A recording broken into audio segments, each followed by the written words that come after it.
Good Wednesday afternoon to you. I hope you're having a great day. Thanks for joining us on Sports4CLE. I'm Dave Bacon. A little later in the show, we will be joined by Chris Fedor, Cavs beat reporter, to talk what the Cavs might do with that third pick, who they're looking at, and potentially who they could trade to upgrade that roster. But we begin by talking Browns football. We'll be joined by Scott Petrak from the Elyria Chronicle-Telegram.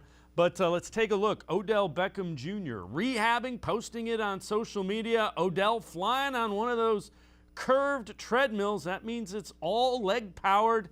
And Scott, when you look at that, Odell continues to get after it and rehab so he can get back to full strength with the beginning of training camp.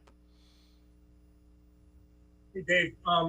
Yeah, it's something else. You know, you see Odell, and we know all these athletes are special, right? All these professional athletes, but he's just a special.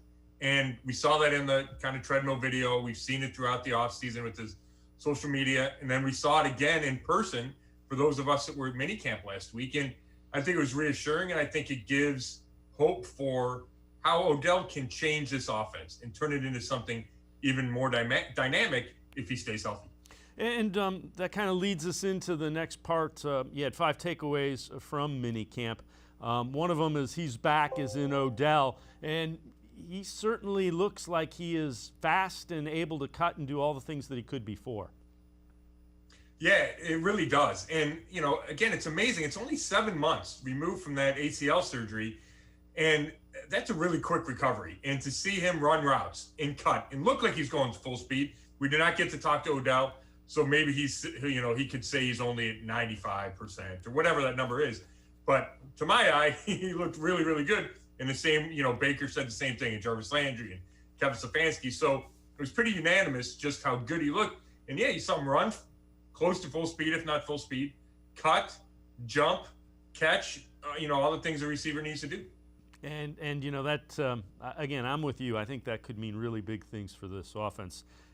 Second on your takeaways of 5, fitting in, and that refers to Jadeveon Clowney. Again, if he finds a way to be a part of this defensive line, that could be huge for this defense. Yeah, and this was the first time we got to see him, right? We talked to him once when he signed, but this was the first time on the field, and really it was the first time the coaches got to see him on the field in a Browns uniform because he wasn't at the OTAs. So, number one, it's just good to see him in person, and you get, you know, it's different watching a guy on TV or on film or even from a press box, and then you're up close watching him go through the drills. And he looked explosive. He looked quick. And then there was the injury component with him. And he had surgery in December to repair a torn meniscus. Obviously not as serious a surgery as Odell's torn ACL, but still significant. And the fact that he looked good and he declared himself fully healthy, said he wouldn't have been at minicamp if he weren't fully healthy, is a really good sign. And when you think about what this defensive line can look like, and you have Myles Garrett and Jadeveon Clowney on the other end, and Tack McKinley, which if you go to passing downs and McKinley's at one end, and then Garrett and Clowney is at the other end, one of those guys slides inside, probably with Malik Jackson. All of a sudden, it looks like a really big-time defensive line, and that's what Clowney said. And I'm working on a story about that. Is he compared them to the 2019 49ers? Said the D-line reminded him of that. And that was the D-line carried that Niners team to the Super Bowl, and they had a chance to beat Patrick Mahomes and the Chiefs. So, you know, I think this line has a way to go to prove it's that good and that deep, because that Niners D-line was really deep. But you see the pieces. And the number 2 most important piece, I would argue, is Clowney. Maybe he doesn't have to play like the number 1 overall pick, but he's got to play like a legitimate big-time end opposite Myles, so that one of those guys is always has one-on-one blocking and can defeat that and get to the quarterback. Yeah, and you know, don't minimize a meniscus tear. Think about playing defensive line or offensive line basically with one leg being at full strength, and that's kind of what Jadeveon Clowney was trying to do a season ago. Your third takeaway, and this one equally as important, ready to go, and that's referring to the quarterback, Baker Mayfield. Right. Yeah, and you know, I think there's a lot of discussion in the last month because they're kind of in a vacuum. There's not a whole lot to talk about. And it was Baker and Mayfield not being at OTAs, and you know, pretty much the whole starting offense not being at OTAs. Well, everybody was at minicamp, and starting with Baker, got rave reviews. Kevin Stefanski, coordinator Alex Van Pelt, both said he looked really comfortable in year 2 of the system, in being in year 2 of the Kevin Stefanski offense. And not that it was in any doubt, but he hadn't practiced in front of the coaches, right? He had a couple of those training sessions in Florida and Texas with some of the skill position guys, but he'd been in all, or at least most of, the offseason meetings, the virtual team meetings and offensive meetings. You go through the playbook, you install the offense. And I think that was really important. And when we talked about guys not being at practice or being at practice, I think we maybe overlooked the fact that those meetings are really important at this time of the year. And it seems like Baker didn't miss a beat, that he's ready to build on what he did over that second half of last season. And it starts with comfort in the offense, and it sure looks like he has it. So your 4th of 5 takeaways, secondary sights, and referring to Grant Delpit and Greedy Williams. Yeah, we'd seen a little bit of those guys in OTAs. We saw a lot more of them in minicamp. And the fact that Greedy Williams was the consistent starter in minicamp, opposite Denzel Ward, I don't know how significant it is because, you have training camp and a lot of times coaches don't let the rookies go with the starters right away, feel like they have to earn it. But I think the fact that he got that many reps with the first team signifies that the Browns are confident he's going to be healthy. And he still needs to pass some of those final hurdles with the shoulder and contact and tackling. But if Greedy Williams is healthy, then that gives you, whether or not it's a training camp battle, but it gives you options at corner. You can go Ward and Williams outside with Troy Hill or Greg Newsome II, maybe playing in the slot. And that was something I'm not sure we expected to see, but we saw in minicamp is Newsome taking reps at nickelback, which gives Joe Woods more versatility back there. And then Grant Delpit, we haven't really seen him. We saw him for maybe a week and a half of training camp last year, but for him to be out there taking a lot of reps, I think it's a good sign. And, we know Joe Woods wants to use a bunch of safeties, and Grant Delpit's one of those guys he's counting on. So the 5th of the 5 up for grabs, and that's in reference to the wide receiver position. Yeah, I don't know if there'll be any huge training camp battles this year just because it feels like a lot of these spots are accounted for. But if you look a little deeper, that third receiver spot, I know the fans love Rashard Higgins. And the Browns brought him back on a pretty cheap contract. But it's not guaranteed that he's going to get the most reps at that third spot. You have Kadarius Hodge, who was the number 3 receiver when the season started last year. And Donovan Peoples-Jones, who Baker said looks really good. And he showed glimpses last year in limited time. He made an impact, including that game winner against the Bengals. So you have those two guys, and you have the rookie Anthony Schwartz, who didn't even participate in minicamp because he's dealing with the hamstring. So you get those 4 guys battling for the reps behind Odell and Jarvis Landry. And I think it's going to be really interesting to see who gets the lion's share, if anybody. I don't know if they split them equally or one guy kind of emerges as the true number 3. Scott Petrak, Browns beat reporter for the Elyria Chronicle-Telegram, as well as brownzone.com. You can find his content as well. We're going to step aside, take a quick time out. On the other side of the break, we're going to talk contract extensions. How much money do you think Baker Mayfield is going to get from the Browns? We'll hear a couple of national guys take on that. Sports4CLE will be right back. Stay with us.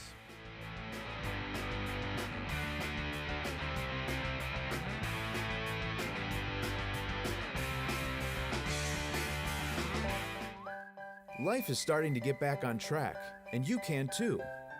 If you or your family have experienced financial hardship as a result of COVID-19, Tri-C can help with full tuition assistance.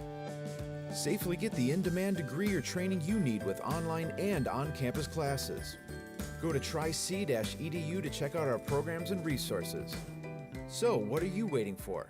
Register now for summer classes. Tri-C is where futures begin. When it comes to selling you a mattress, most retailers are handing you a long line of extra steps that drive up costs and create confusion. At the Original Mattress Factory, we simplify the mattress shopping experience by building mattresses and box springs in our own local factories and selling them direct to you. It's short, sweet, and simply makes sense. So experience more than just the mattress store. Experience an original, the Original Mattress Factory.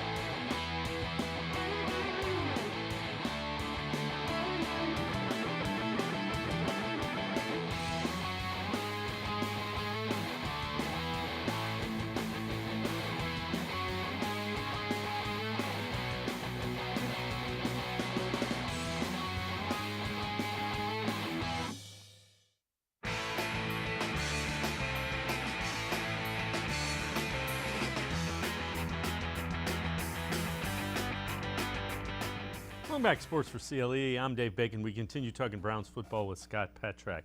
So a lot has been made as a lot of these young quarterbacks, Josh Allen, Lamar Jackson, of course, Baker Mayfield, all due for their second contracts. The perspective of who gets the first contract, how much is it, it's up for debate. Jeremy Fowler from ESPN had this to say on how those three quarterbacks shake out. So I'm told that Jackson and the Baltimore Ravens have had early discussions on a contract extension. It hasn't graduated much beyond that yet. I'm told Jackson is in no rush. He's representing himself. He's his own agent. So he is in control now. And I'm told Baltimore, because they know this is going to be in a very high tax bracket, we could be talking maybe that $40 million a year threshold, that they want to get this done sooner than later so they can stretch out the cap hit, because he's got 2 years left on his rookie deal. So they've done that with Marlon Humphrey and Ronnie Stanley and past first-round picks. Would like to do the same. Let's go to Baker Mayfield in Cleveland. I'm told from people around the league, they believe this could get done maybe the soonest out of the three, because Jackson and Josh Allen are maybe considered top 5 to 7 quarterbacks. Baker's a very good player, but not quite there yet, so could have a different market. And, you know, I'm told Cleveland wants to keep their core together. Wyatt Teller, Denzel Ward, Mayfield, all those guys.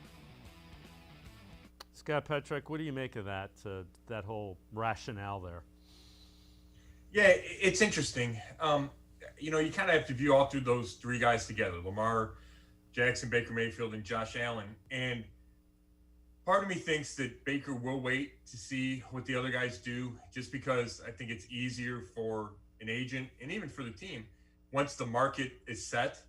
I do believe that the Browns are committed to Baker as their long-term franchise quarterback, and that they are more than willing to get a deal done whenever the timing is right, which could be, you know, in training camp sometime. They could wait until next year, but it feels like it's just a matter of where the two sides can agree that Baker fits in the QB landscape. You know, and I think it's probably less than Patrick Mahomes, who is, you know, a 45 to 50 million a year guy. Dak Prescott's at 40. And, you know, you would say Dak Prescott's had a better start to his career than Baker, and I agree with that. But the next quarterback always seems to make more. So, you know, I think it probably winds up somewhere around $40 million for Baker. And then I guess you could say, hey, let's wait one more year. If I take the team to the Super Bowl and I become an all-pro, maybe I can get $45 million a year. You know, that's very interesting. Here's another national take, and this is by Emmanuel Acho, guy that used to be an NFL player, did play for the Browns, and he said it's not always the best at a position that gets paid the most. Is Baker Mayfield as good as Josh Allen or Lamar Jackson? Absolutely not. Okay. No, Baker Mayfield is not as good as Josh Allen nor Lamar Jackson. Thank you. Okay, we're on the same page there. Well, let's go. That wasn't the question. Next topic. Is Dak Prescott as good as Patrick Mahomes? No. Is he as good as Aaron Rodgers? No. Is he as good as Russell Wilson? No. But is he making more money over the course of the next 4 years? Yes.